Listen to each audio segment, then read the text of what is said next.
Hey, what's going on, everyone? This is Mitch. Good Friday evening to you all. I hope you guys have had a great Friday, a great end to your week, and a great start to your Labor Day weekend. Got a couple things to talk about. We're going to give you an update on the Tropics. I was unsure if I was going to be able to slide in a video this evening, but I'm definitely able to get it in, so that's what we're going to do here. We're going to give you the latest and greatest information from the morning, afternoon runs, and try to just continue to figure out what's going to happen out here as we're pretty much, I would say, in peak season at this point. The technical peak of hurricane season, I believe, is the second week of September, but we're pretty much definitely getting very close to that exact peak, which I wouldn't even consider anything an exact when it comes to trying to figure out what a peak of a season is. But in general, we're in peak season right now, so is there anything to worry about? We can give you the latest and greatest information and talk about what the models did with 91L. Or what they potentially are trying to show that it could do. So if you guys have not subscribed, certainly consider doing that. Like the video if you like it. I really appreciate the comments you guys have left on my YouTube videos, talking to my wife about it. You guys have just been incredible. Just the support, the nice things you all have said. It really just makes me feel great, and I really appreciate it. I really do, guys. I just thank you for all the love. It means the world. It really does. So hit me up on social media, Twitter, Facebook. Listen, I'm telling you, especially when winter gets here, it gets very active. We have a lot of fun. For people who have been following me on Twitter and Facebook, they know that, I like to goof around. It's nothing too crazy or anything like that. But, it's not always super duper professional, like shirt tucked in, tie and everything with me. I like to have a little fun too and act human. So, anyways, like I said, subscribe if you haven't, like the video if you like it. And if you guys got anything that I can pray about, pray over, please put it in the comments below. It gives me an opportunity to pray over it, and it gives others an opportunity to do so too. So let's take a look. Pretty much this is the 5 p.m. update, National Hurricane Center. We got Hurricane Danielle now. I expect this to be borderline Category 2 hurricane by the time we get into this time tomorrow. In fact, I wouldn't be surprised if this upgrades to maybe an 80, 85 mile per hour hurricane by the time we get into tomorrow morning. Still got a 0% chance. I thought I was going to say 10. Don't even really focus in on that. But, check it out. We got now a 60% chance of 91L, Invest 91L, still an invest, not a depression or storm, to form. Remember, our next name in the hurricane list is Earl, the E name. So, let's see if 91L can somehow take it. Now, nothing became, I would say, nothing came in kind of all the same or consistent today. The models are still everywhere. So we'll talk about, the latest and greatest information for it, but I can tell you there's no confidence that has been increased from this morning to now. It's still looking likely it's going to go out to sea. But, I honestly think we got a little bit of time before we figure out exactly what this is going to do. And I honestly think it's because we have some wacky weather patterns setting up over the next 7 days, some cutoff lows. They can do some funky things with the pattern. They're really hard to figure out and pin down, and the slower this thing goes, the more the pattern will be different in the long range. So it's a tough one to figure out. But here it is. Here's Danielle. Danielle is a beauty out there, moving at about a crisp 1 to 2 miles per hour. So just not moving much. It looks like it's moving, but really it's just wobbling. So she's just cruising, like I said, chilling out here with the fishes, not really bothering anybody but the fishes.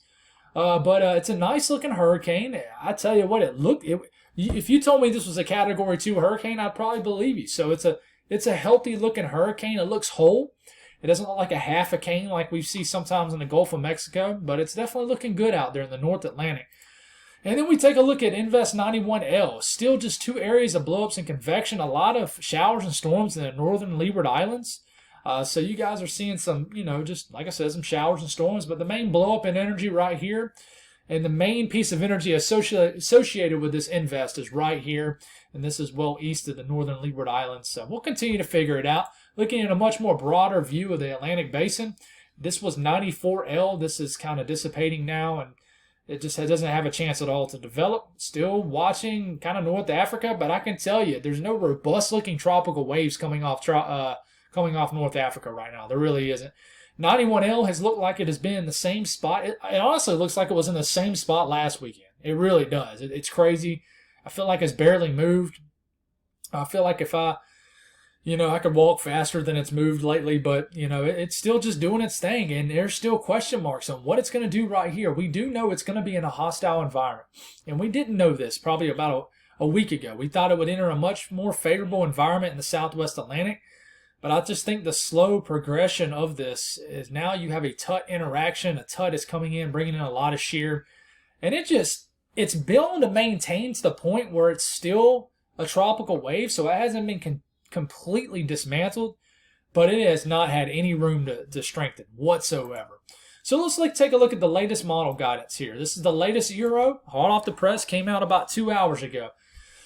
So this is for right now, and this will continue. You see this number with Danielle. This will continue to drop and strengthen and not really move. It'll probably be in the same area that it's at by this time tomorrow afternoon in the North Atlantic. You watch this, but you really don't watch it because it's not going to do anything. But this is our invest. Of course, you can put your eyes on this, but Danielle's not going to do a whole lot of anything. All it's going to do is kind of spin around, place all weekend, and eventually as we get into early next week, it'll get to move on northeast. But you put your eyes down here, and we can go on and kind of flip down here.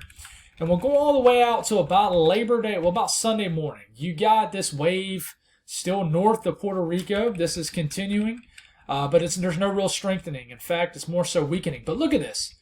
I'll start it around Monday morning. It's right here. We go all the way to Wednesday morning, and it's still right here. It barely moved. It really did. So that's 48 hours from Labor Day morning to next Wednesday morning, and it barely moves. It just tells you. I mean, this thing's not going to move anywhere. So if we keep this running, you're thinking, okay, maybe this is inching west, but this thing is literally not moving. It sits in this one spot. And I don't know if it's because there's basically a cutoff low up here trying to, I don't know what's going on. I don't think we will until we're closer. I think it kind of gets trapped here, and I think it being a weak storm basically means it's influenced more by wind currents in the low levels of the atmosphere. A weaker storm is not going to be influenced by wind currents in the upper levels of the atmosphere, like 40,000 feet up in the air. A stronger storm will. So that's why if it's a stronger storm right here, there is wind currents in the upper levels of the atmosphere that are basically pushing everything out to sea. But it's so weak that it's not feeling those currents. The low-level currents, and I'll show you this in a second, is actually moving more west-northwest. So that's why this thing keeps trying to inch west. But on the latest Euro, it doesn't even get close. And it never basically forms an Earl. It heads on out to sea. It doesn't bother really anybody except throw some showers around for Puerto Rico and the Dominican Republic. The latest GFS, what does it do? Same kind of situation, strong hurricane. The GFS definitely has Danielle way too strong at this point. But here it is. And if you watch here, the GFS is pretty much stuck on the fact that this is going to strengthen as early as Monday afternoon, Labor Day afternoon. And then as soon as it strengthens, it feels those currents. And it immediately gets picked up north as we're getting to next Tuesday morning. And then this is nowhere near Bermuda, by the way. So, nothing to worry about. But this quickly turns into Hurricane Earl as we get to midway next week. And then it heads on out to sea. And then it gets kind of twisted around with that cutoff low. But I don't think we need to watch out. But if you're viewing from Canada, I've had a lot of people wonder. One thing you always want to watch out for, and let's go on and go back to the Atlantic Basin here.